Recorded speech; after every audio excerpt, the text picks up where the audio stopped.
Hi అండి అందరికీ good morning. Hi పిల్లలు, గుడ్ మార్నింగ్ పిల్లలు. పిల్లలు ఈరోజు మనం జ్ఞానేంద్రియాలు అంటే ఏమి? కళ్ళు, చెప్పండి, ముక్కు, చెవి, నాలుక, చర్మము, ఇవన్నీ కూడా మనము జ్ఞానేంద్రియాలు అంటాము. ఏమంటాము? పిల్లలు ఒకసారి చూడండి. అందరూ శుభ్రంగా వచ్చారా? ఈరోజు వచ్చారన్నా? రోజు స్నానం చేశారా? రోజు చేస్తున్నారా స్నానము? Very good, very good. అలాగే పిల్లలు, మనం రోజు స్నానం చేసిన తర్వాత మనం సబ్బుతో మూతి పెట్టుకుంటాం కదా, అలాగే కళ్ళను కూడా బాగా శుభ్రంగా రుద్దాలి. కళ్ళను కూడా బాగా సబ్బుతో కళ్ళను రుద్ది శుభ్రంగా కడుక్కోవాలి. అర్థమైందా పిల్లలు? తర్వాత ఇప్పుడు కళ్ళు మనకు ఏ దానికి ఉపయోగం నాన్న? ఈ రెండు కళ్ళు ఎందుకు ఉపయోగము? Very good. కళ్ళు ఎందుకు? రెండు కళ్ళు మనకు చూడడానికి, చూపు చూడడానికి. అర్థమైందా? కళ్ళు లేకపోతే మనం చూడగలమా? ఇతరుల్ని చూడలేం కదా. Very good. అలాగే చెవులు ఎందుకు మనకి? శబ్దాలు వినడానికి. ఇంకా చెవులు లేకపోతే మనకేమన్నా, చెవులు వినిపించకపోతే మనకేమన్నా ఇదైతుందా? చెప్పండి. చెవులు అని అంటాం. కాబట్టి ఈ రెండు చెవులు మనకు శబ్దాలు. ఇప్పుడు నేను మాట్లాడేది మీకు వినిపిస్తా ఉందా లేదా? వినిపిస్తా ఉందా పిల్లలు? కాబట్టి చెవులు శబ్దాలు వినడానికి. ముక్కు ఏ దానికి ఉపయోగం చెప్పండి? Very good. వాసన చూడడానికి, ఇంకా గాలి పీల్చడానికి. ఏమిటి? గాలి పీల్చడానికి. అలాగే పిల్లలు, మనకు ఇప్పుడు రోజా పువ్వు వాసన మనము దగ్గర పెడితే ఇది రోజా పువ్వు వాసన అంటామా లేదా? తర్వాత కరివేపాకు తెచ్చి మీ ముక్కు దగ్గర పెడితే ఆ వాసన చూసి మీరు ఇది కరివేపాకు అంటామా లేదా? కొత్తిమీర ఇట్లా పెట్టుకొని వాసన భలే వస్తుంది బాగా, కొత్తిమీర వాసన అంటామా? ఏ వస్తువు అయినా మనము ఖచ్చితంగా తెలుసుకోవచ్చు. అలాగే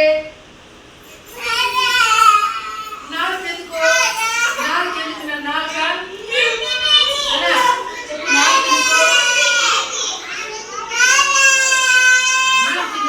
మాట్లాడడానికి. రుచులు కనుక్కోవా? నాలుగుతో కనుక్కోవాలా వద్దా? రుచులు మన నోట్లో మనం ఉప్పు వేసినాం అనుకో, నేను మీ అమ్మ కానీ స్కూల్లో సాంబార్ ఉప్పు లేదనుకో, మీరు తింటాను మేడం, దీనికి ఉప్పు లేదు మేడం ఈ చారులో అని అంటామా? తర్వాత మన నోట్లో ఎవరైనా చక్కెర వేస్తే ఎట్లుంది? చక్కెర ఎట్లుంటుంది?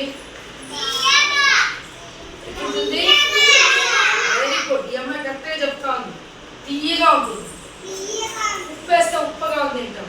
అలాగే కారం, పచ్చిమిరపకాయ నోట్లు వేసి నమ్మమంటే అదే కారం ఉంటుంది. అవునా కాదా? కాబట్టి మనకు నాలుక రుచులు కనుక్కోవడానికి, అలాగే మాట్లాడడానికి. ఇప్పుడు ఈ నాలుకనా మనం మాట్లాడతామా?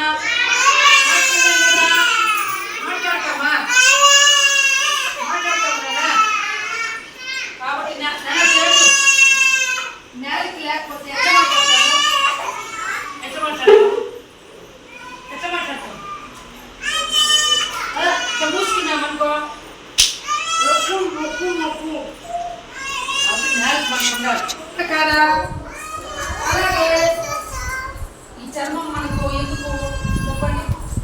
ఇది మన యొక్క శరీరాన్ని కాపాడడానికి యొక్క చర్మం. అవునా కాదా? ఎండకు ఈ చర్మం పైన కిరణాలు పడతాయి. మనకి ఇక్కడ చర్మము సెక్యూరిటీగా. చర్మం లేకపోతే ఎట్లా ఉందనుకో, మన చెమటలో కనిపిస్తాయి లేదా? ఫేస్ పైన కూడా మనకి చర్మం ఉండడం వల్ల ఏమి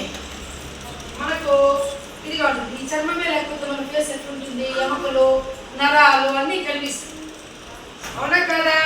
చర్మాన్ని కూడా మనము రోజు స్నానం చేసి శుభ్రంగా సబ్బుతో బాగా శుభ్రంగా పెట్టుకోవాలి.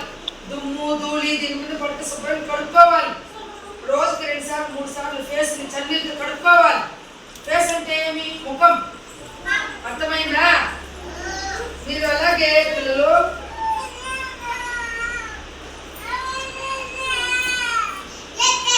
అలాగే మనం స్నానం చేసే ముందు సబ్బు వేసుకుంటాం కదా, నారేసుకుని బాగా రుద్దాలి.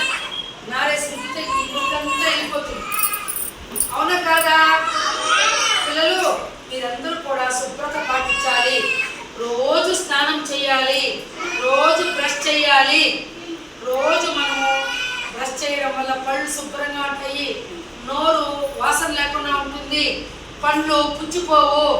అర్థమైతే అంత పళ్ళు ఎవరైతే బ్రష్ చేయకుండా పేస్ట్ చేసుకొని అట్లే అన్నం తినేస్తారు, అట్లే పాలు తాగేస్తారు, వాళ్ళకి పండ్లు పుచ్చిపోతాయి. ఇవంతా పండ్లు పుచ్చిపోయి తురుకు పడిపోతాయి. అర్థమవుతుందా? రోజు స్నానం చేయకపోతే మన శరీరం వాసన పట్టిపోతుంది, మన దగ్గర చెమట వాసన, మురికంతా చేరిపోతుంది, నవలు వస్తాయి. నవలు వస్తే గజ్జి వస్తుంది, పుట్లు వస్తాయి. రోజు ఉక్కిన గుడ్డలు శుభ్రంగా ఉక్కిన గుడ్డలు వేసుకోవాలి. మనం ఉక్కిన గుడ్డలు వేసుకోకుండా మాసిపోయిన గుడ్డలు వేసుకున్నాం అనుకో, దానివల్ల మనకు మళ్ళా చెమట వాసన, జబ్బులు వస్తాయి. అర్థమైన రోగాలు వస్తాయి. వారానికి 3 సార్లు తలకి స్నానం చేయాలి. బాగా షాంపూతో తల పులుపుకోవాలి, లేకపోతే తలలో పేర్లు పడతాయి, మురికి పడుతుంది, నవ్వులు వస్తాయి, తలలో చిన్న చిన్న కరపాటి పుళ్ళు వస్తాయి. కాబట్టి మీరందరూ శుభ్రత పాటించాలి. రోజు శుభ్రంగా స్కూల్కి రావాలి, రోజు ఉత్తిన బట్టలు వేసుకొని రావాలి, టయానికి రావాలి, కాళ్ళకి చెప్పులు వేసుకొని రావాలి. అలాగే పిల్లలు రోజు మీరు నీట్గా మేడం చెప్పినవన్నీ కూడా బాగా శ్రద్ధగా విని అన్నీ నేర్చుకోవాలి. అర్థమైతే పిల్లలు? Very good. జ్ఞాన